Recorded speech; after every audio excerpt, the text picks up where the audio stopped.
안녕하세요. 마틸다입니다. 오늘도 이어서 연옥 영혼과의 대화 들려드리겠습니다. 연옥 영혼들이 마리아 신마를 방문해 나눴던 대화의 내용을 기록한 책입니다. 저자가 마리아를 5년 동안 30번 이상 방문해서 작성했습니다. 마리아 신마가 궁금하신 분은 동영상 아래를 참고하세요. 오늘은 고통과 보속에 대한 내용을 들려드리겠습니다. 내용 진행은 질문과 답변 형식으로 진행이 됩니다. 우리가 예수님께 이 세상에 살면서 연옥 고통을 겪을 수 있게 해 주시기를 청한다면 허락해 주십니까? 항상 그렇게 해서는 안 되겠지만 응답을 주시기도 합니다. 어떤 병원에 사제와 한 중년 여성이 심한 병으로 입원해 있으면서 함께 산책도 하고 서로에 대해 꽤 잘 알고 있었습니다. 그 여성은 신부님에게 연옥에서 겪어야 할 고통을 살아있는 동안 겪고 죽어서는 곧바로 천국으로 갈 수 있게 해주시기를 예수님께 청했다고 말했습니다. 신부님은 감히 저는 그렇게 청할 수가 없습니다. 그건 좀 위험한 것 같습니다. 라고 말했습니다. 그러자 여성은 제가 예수님께 청하면서 굳게 신뢰한다면 들어주실 겁니다. 라고 말했습니다. 그 후 여성이 먼저 죽고 곧이어 사제도 죽었습니다. 그들이 죽고 얼마 지나지 않아 두 사람의 일을 잘 알고 있는 수녀님이 신부님이 나타나서 그 여성과 같이 신뢰를 가지고 청했더라면 그도 역시 연옥을 거치지 않고 곧바로 천국으로 갈 수 있었을 것이라고 말했습니다. 마을 전체나 한 국가가 지난날에 지은 죄에 대한 보속으로 하느님으로부터 벌을 받을 수 있습니까? 네, 그럴 수 있습니다. 그러면 서구에 있는 모든 사람들이 그들의 죄를 고백하고 기도하며 선행으로 그들의 조상들이 지은 죄에 대한 추가 보속을 한다면 하느님께서 보내려 하셨던 보속이 극적으로 감소될 수 있다는 겁니까? 제가 맞게 이해하고 있습니까? 네, 그것은 맞는 말이고 그렇게 간단합니다. 기도와 죄의 고백, 죽은 가족을 위한 기도, 그리고 그들을 대신해서 선행으로 추가 보속을 한다면 하느님께서 사람들에게 계획하셨던 알 수 없는 보속이 감해집니다. 사제의 영혼이 당신에게 온다면 그들을 중재해 줄 수 있는 후손이 없으니 어떻게 됩니까? 그들에게는 좋은 친구들이 있으며 저도 그 중 한 사람입니다. 당신이 개인적으로 알지 못하는 사람이라도 말입니까? 물론입니다. 저는 그들이 필요로 한다면 무엇이든지 합니다. 고통도 대신해서 겪습니다. 그것에 대해 말씀해 주시겠어요?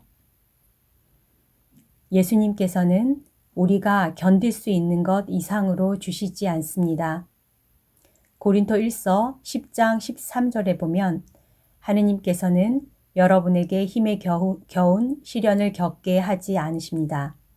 시련을 주시더라도 그것을 극복하고 벗어날 수 있는 길을 마련해 주실 것입니다. 라는 말씀이 있습니다.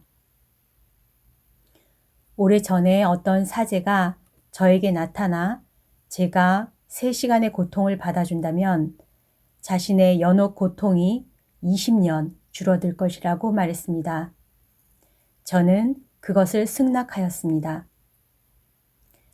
저의 신부님께서는 저에게 그들을 위해 그들이 원하는 무엇이든지 받아주어야 한다고 말씀하셨고 저는 항상 그렇게 해오고 있습니다. 고통이 시작되자 저의 몸 구석구석에 고통을 느꼈고 움직일 수도 제가 어디에 있는지조차도 생각할 수 없었습니다. 그러나 이 고통이 그들에게 어떤 것을 주는지 명확히 알고 있었으므로 제 마음은 기뻤습니다. 저는 그 고통이 3일은 되는 것처럼 느꼈습니다. 시간이 흐르자 고통이 갑자기 왔던 것처럼 또한 갑자기 사라졌습니다. 저는 처음부터 있던 곳에 있었으며 정확히 3시간이 지났습니다. 또 한 번은 부분적인 고통을 겪은 적이 있습니다. 무엇을 하든 무엇을 잡든 제 오른팔과 손의 고통을 느끼는 것이었습니다. 그것은 유언을 잘못 다루었던 영혼을 위한 것이었고 그가 글을 쓰고 일했던 오른쪽 팔과 손에 고통이 온 것이었습니다. 하느님께서 사랑과 함께 주시는 고통을 받을 때 모든 것이 가능합니다. 그리고 그것으로부터 최고의 열매를 얻을 수 있습니다. 다시 말해 사랑이 없는 고통과 십자가는 너무 무겁고 십자가 없는 사랑은 존재하지 않습니다. 연옥 영혼이 그 고통이 얼마 동안 지속되리라는 것을 미리 말해줍니까? 아니요, 한 번 외에는 그런 적이 없습니다. 고통이 얼마 동안 지속될지 모르는 것이 가장 힘든 부분입니다.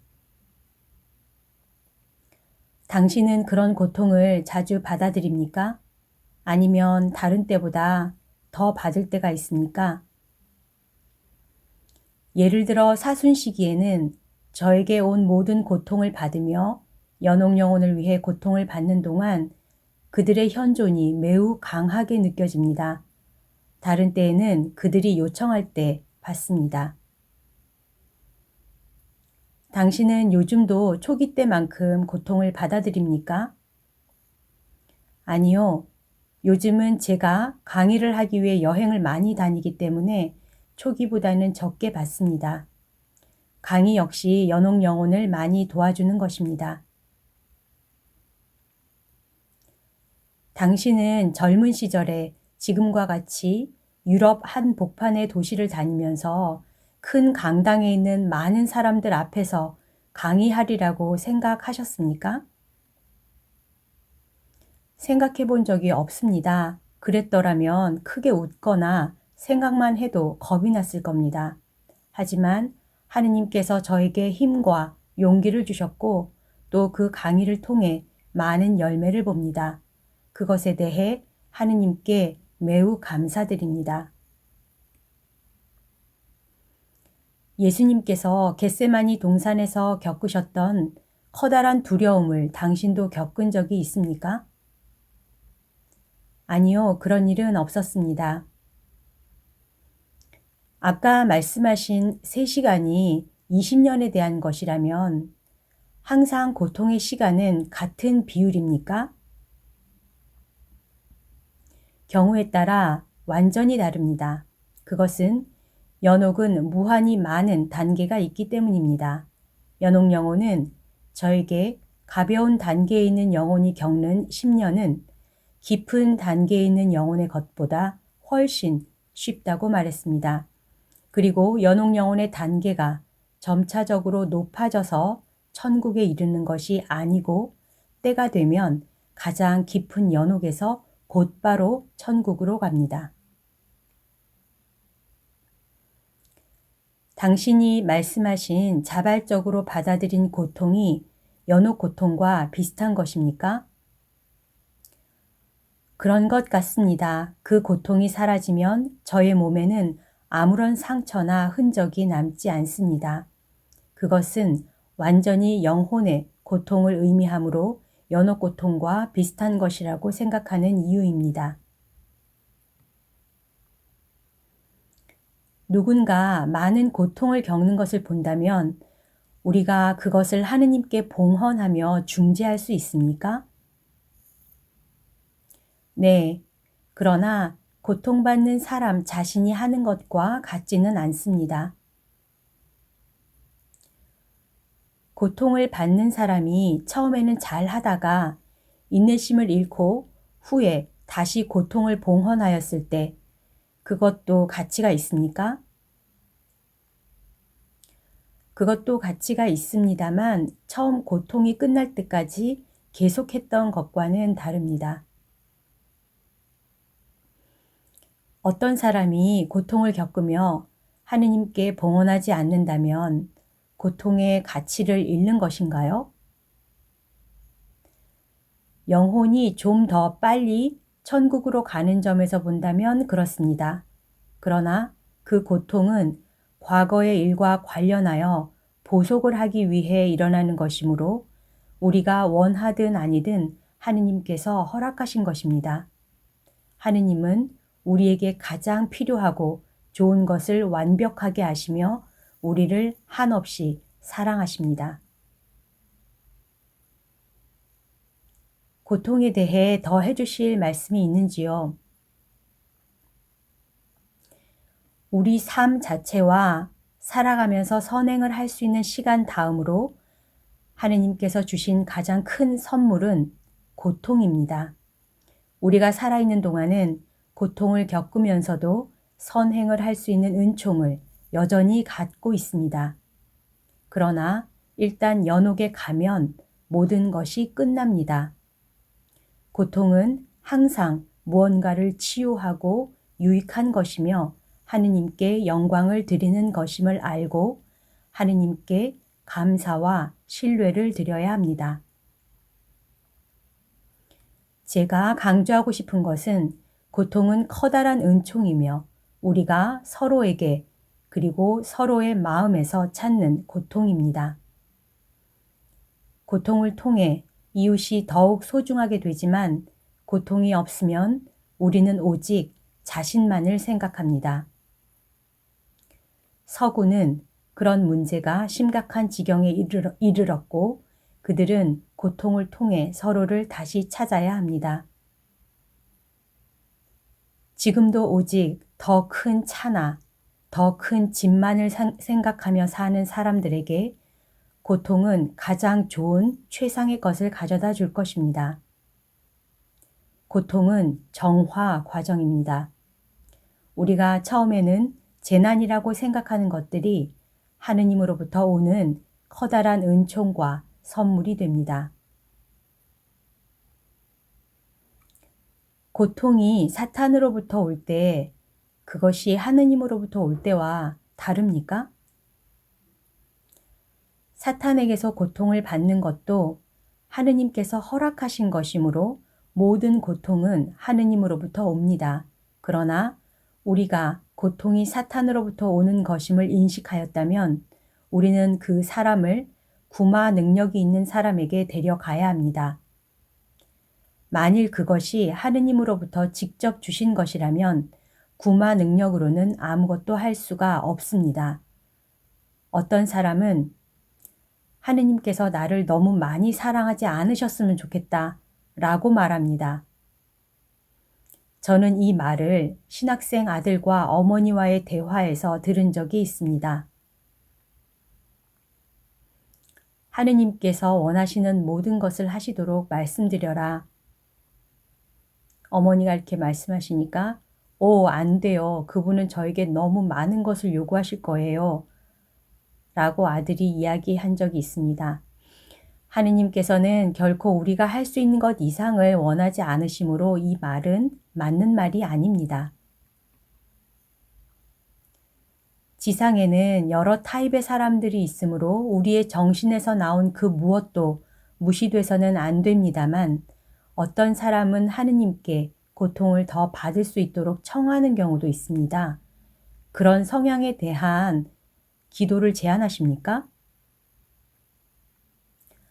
전혀 제안하지 않습니다. 이 세상에 살고 있는 사람들은 자신이 책임져야 할 또 다른 사람이 있으므로 그렇게 하지 않는 것이 좋습니다. 고통은 한 방향으로 올 수도 있고 또 다른 방향으로 올 수도 있기 때문입니다. 고통을 더 달라고 하는 기도는 수도 생활을 하거나 자신에 대한 책임만 있는 사람이어야 합니다. 그런 이들은 그런 기도를 할 수 있지만 그 외 사람들은 하지 말아야 합니다. 저의 경우는 결코 고통을 더 받겠다고 청한 적은 없으며 연옥 영혼을 위해서 고통을 받아들이는 것입니다. 그리고 저는 결혼을 선택하지 않았으므로 제 삶을 온전히 하느님께 드릴 수 있습니다. 저의 경우는 다른 일반 경우와 다릅니다. 살아있는 사람이나 죽은 영혼에게 있어서 당신이 가장 심하게 고통을 겪게 하는 특정한 죄나 문제가 있습니까? 있다면 무엇입니까? 살아있는 사람이나 죽은 영혼에게나 그것은 분명히 손으로 하는 영성체에 대한 문제입니다. 그것에 대해 조금 덜 언급해야겠다고 생각하신 적이 있습니까? 아니요. 사람들에게 연옥에 대해 말하는 것이 하느님이 주신 저의 의무이지만 연옥 영혼이 말해준 대로 교회의 상황에 대해 진실을 말해주는 것 또한 저의 의무입니다. 연옥 영혼이 말해준 것처럼 지금 교회의 상태가 교회의 시작 이래로 가장 최악인 이때에 어떻게 제 삶이 좀 더 편해지기 위해서 중요한 무엇을 빼놓을 수 있겠습니까? 그렇다면 저는 연옥 영혼의 진실한 친구가 아닙니다. 최근에 제가 어떤 교회에 초청을 받았을 때 그곳 신부님이 저에게 전화하여 한 가지 주제는 말하지 말라고 했습니다. 그것은 손으로 하는 영성체라고 하였습니다. 그래서 제가 연옥 영혼에게 물었더니 답이 이렇게 왔습니다. 모든 진실을 말하지 않는다면 강의는 필요 없다. 그래서 제가 그 신부님에게 전하였습니다. 같은 맥락에서 저는 저의 책이나 기사에서 손으로 하는 영성체에 대한 내용을 빼놓으려 한다면 저는 그것을 허락하지 않습니다. 이 방에서도 그렇고 당신의 전화벨이 울리는 것으로 보아 당신은 매우 많은 우편물과 전화를 받는 것 같습니다. 매일 얼마의 우편물과 전화를 받는지 헤아려 보신 적이 있습니까? 아니요, 언젠가 우편 배달부가 저를 놀린 적이 있었는데 저는 그날 73통의 편지를 받았습니다. 그리고 저의 신부님이신 비스콥 신부님은 제가 받는 전화가 펠트 키르히의 응급 전화보다도 많다고 전화국으로부터 들었답니다. 우편 배달부 외에 살아있는 사람 중에 누가 가장 친한 친구입니까? 물론 저의 영적 지도 신부님이죠. 그 다음은 정직하고 있는 그대로를 말하는 모든 사람입니다. 마리아, 슬프게도 저의 질문이 다 떨어진 것 같습니다. 하느님께 감사드리며 이렇게 제가 이틀 동안 당신을 괴롭히도록 받아주신 당신께 진심으로 감사드립니다. 떠나기 전에 연옥 영혼이 사람을 도왔거나 그들이 몹시 필요로 한 무언가 특이한 것을 강조할 것이 있다면 한두 가지 말씀해 주시겠습니까? 당신은 저를 괴롭히지 않았습니다. 그렇게 사려 깊은 질문들을 듣는 것이 오히려 너무 기뻤습니다. 저도 그것에 대해 하느님께 감사드리고 당신께도 감사드립니다. 그리고 당신의 질문에 대해 잠시 생각해 보겠습니다. 성령이시여 저를 밝혀주소서. 오, 생각났습니다. 최근에 근처 마을에 사는 두 자매가 저에게 와서 그들의 돌아가신 아버지가 천국으로 가기 위해 무엇이 필요한지를 물었습니다. 언제나 그런 것처럼 저는 기쁘게 그 아버지 이름과 생일과 죽은 날짜도 받았습니다. 그러자 한 자매가 단호한 목소리로 돈과 관계된 답이 온다면 자신들은 하지 않겠다고 했습니다. 저는 그것은 저의 문제가 아닌 당신들의 문제이지만 답이 오면 기쁘게 전해주겠다고 했습니다. 그리고 2주쯤 지나서 그들의 아버지가 천국에 가기 위해서는 7번의 미사가 필요하다는 연옥영혼의 답을 전했습니다. 그들은 감사하다는 말만 하고는 떠났습니다. 시간이 흘러 그 마을에 사는 또 다른 여성이 다른 문제로 저를 찾아왔는데 우연히도 전에 두 자매의 이웃이었습니다. 필요한 것에 대해 이야기를 나눈 후 저는 단순히 그들의 안부를 물었습니다.